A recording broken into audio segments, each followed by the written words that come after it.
अस्सलाम वालेकुम स्टूडेंट्स।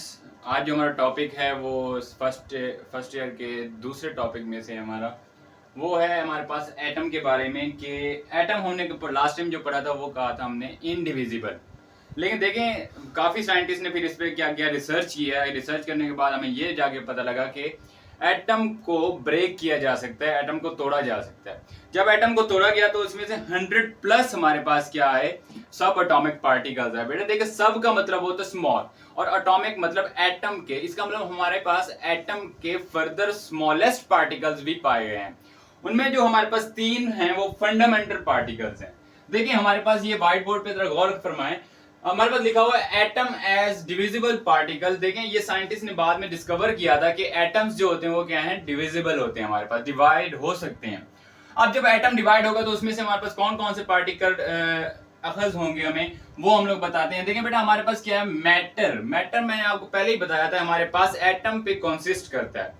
जब एटम पे कंसिस्ट करता है तो एटम जो होता है वो मोर देन 100 सब एटॉमिक पार्टिकल्स पे कंसिस्ट करता है। देखें बेटा हमारे पास वो जो मोर देन 100 पार्टिकल्स हैं उसमें हमारे पास न्यूट्रिनो भी आ जाता है, एंटी न्यूट्रिनो भी आ जाता है, हाइड्रोन भी आ जाता है। उनके अलावा फर्दर हमारे पास देखें ये 3 पार्टिकल्स सब एटॉमिक पार्टिकल्स मैंने लिखे हैं, वो कौन कौन से हैं, प्रोटॉन, इलेक्ट्रॉन और न्यूट्रॉन। इनको कहा जाता है फंडामेंटल पार्टिकल्स। बेटा फंडामेंटल पार्टिकल्स क्यों कहते हैं इनको, बेटा बुनियाद जो रखता है ना पार्टिकल वो हमारे पास होता है फंडामेंटल पार्टिकल। अब बुनियाद का मतलब क्या है, जैसा कि हम लोग बात करते हैं हमारे पास एक बिल्डिंग बनाई जाती है, बिल्डिंग में हमारे पास क्या होता है, फंडामेंटल पार्टिकल होगा, ईंट और सीमेंट। अब देखें हमारे पास वहां पे बजरी भी यूज होती है, वो भी क्या होगा, उसका एक पार्टिकल होगा।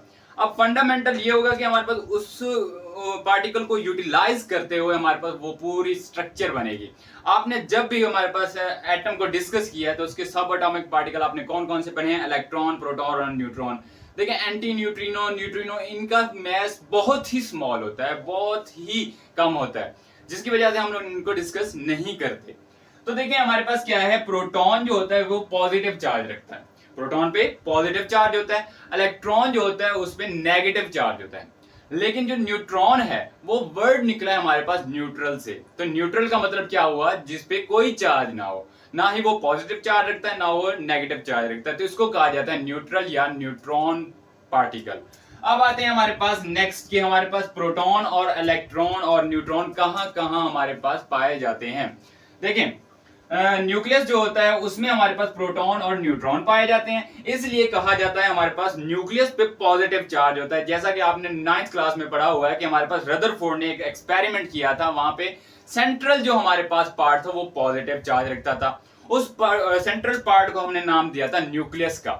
ये क्या होता है बेटा, हमारे पास प्रोटॉन पे कंसिस्ट करता होता है, इसलिए इस पे क्या होता है, पॉजिटिव चार्ज होता है। साथ में देखें न्यूट्रल पार्टिकल है, तो इसका मतलब न्यूट्रल पार्टिकल का कोई इफेक्ट नहीं होता उस पर।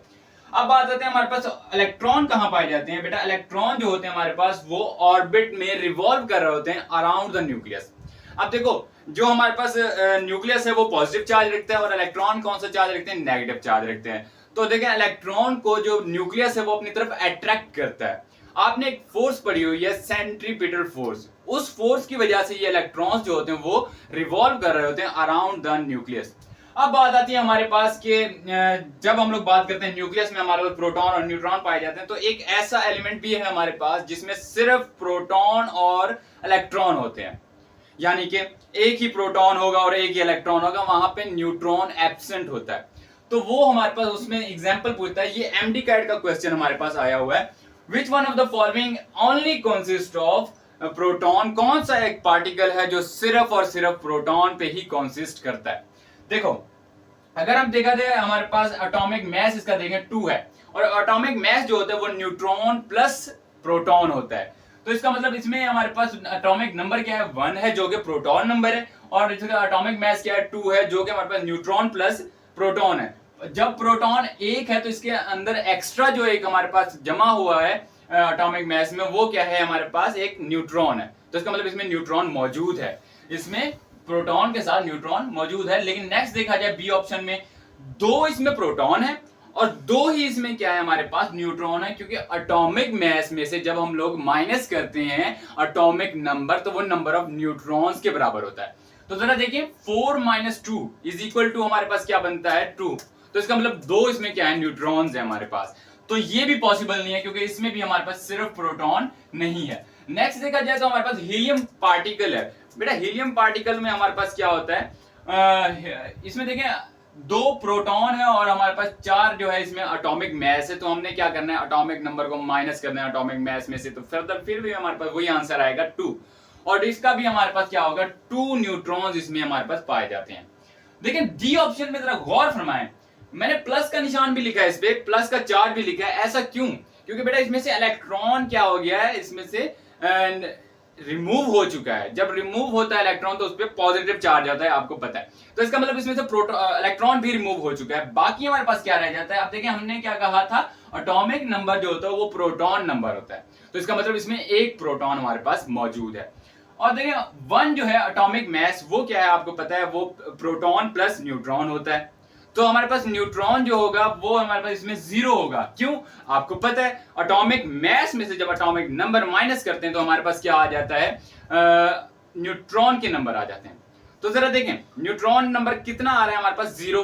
तो इसका मतलब इसमें न्यूट्रॉन जो होंगे वो 0 होंगे। ओके, तो इसमें हमारे पास एग्जैक्ट या एक्यूरेट आंसर जो होगा वो क्या होगा, हमारे पास डी ऑप्शन होगा। तो हम इसको सिलेक्ट कर लेंगे। ओके, अब क्या आता है हमारे पास डायमीटर, जैसा आपकी बुक में लिखा हुआ है कि एटम का डायमीटर कितना होता है। बेटा देखें एटम का जो डायमीटर होता है वो 0.2 नैनोमीटर है। नैनो का मतलब होता है 10 की पावर -9। और देखें हम लोग जब राइट साइड की तरफ मूव करते हैं तो हमारे पास ये जो 10 की पावर माइनस में होती है वो इंक्रीज करना स्टार्ट हो जाती है। तो हमारे पास पहले 9 मौजूद था, जब हमने देखें राइट साइड की तरफ मूव किया इस डेसिमल पॉइंट को, तो हमारे पास क्या आ जाता है, ये 2 बन जाता है। जब ये 2 बनता है तो हमारे पास ये 10 की पावर -10 हो जाएगी, क्योंकि मैंने आपको कहा नेगेटिव में इंक्रीज करेगा। पहले 9 थी माइनस की, अब माइनस की क्या बन गई 10। तो हमारे पास ये भी हमारे पास पॉसिबल इसका आंसर हो सकता है।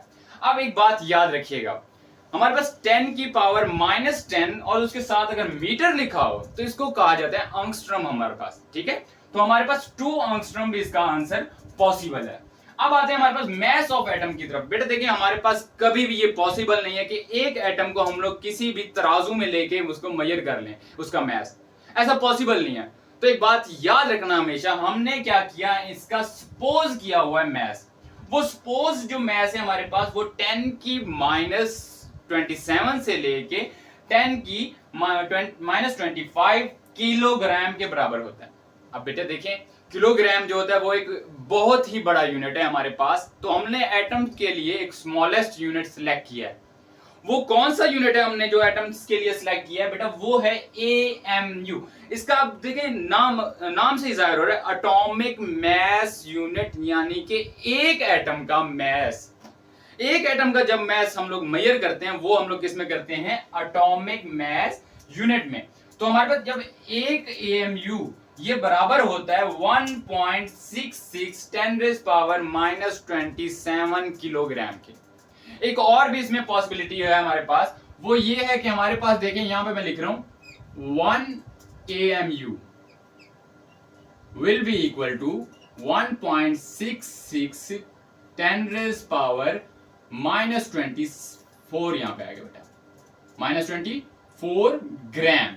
अब ये कैसे पॉसिबल है? आपको पता है जो हमारे पास किलो होता है वो 10 की पावर 3 होता है, वो +3 है, ये -3 है और -27 है। तो हमारे पास -27 में जब हम ऐड करते हैं 3 का +3 ऐड करते हैं तो हमारे पास क्या आ जाता है बेटा, ये बनता है -24। तो आपका आंसर क्या बन जाएगा, -24 ग्राम। ये बेटा हमारे पास जो इंपॉर्टेंट है ये MD कैट के स्टूडेंट्स के लिए बहुत ही ज्यादा इंपॉर्टेंट है। वो क्या करता है आपके पास, वो इस आंसर को स्किप कर देता है, वो ये आंसर आपके पास नहीं लेके आता और आपके पास कौन सा आंसर आ जाता है, ग्राम वाला। तो बच्चे कंफ्यूज हो जाते हैं कि इसमें हमारे पास कोई ना कोई ऑप्शंस में मिस्टेक होगी, इसलिए वो क्या करते हैं इसको स्किप करके वो ये ऑप्शन सिलेक्ट कर लेते हैं 1.66 10⁻⁻27 ग्राम। अब देखें ये हमारे पास वो बच्चा समझता है कि हमारे पास यहाँ पे के मिसिंग है, किलो जो है वो मिसिंग है। ऐसा नहीं होता बेटा, हमने क्या करना है इसको सॉल्व करके हमारे पास आंसर बनेगा 1.66 10⁻⁻24। ठीक है बेटा, तो हमारे पास ये लेक्चर यहाँ पे खत्म होता है। तो इसी तरह हमारे साथ आप लोग अपना सपोर्ट करते रहें, हमें इंशाल्लाह सब्सक्राइब करते रहें और इसी तरह हम लोग फर्दर और लेक्चर्स आपके लिए लेके आएंगे। उम्मीद है कि आप लोगों को ये लेक्चर बहुत ही पसंद आया होगा। तो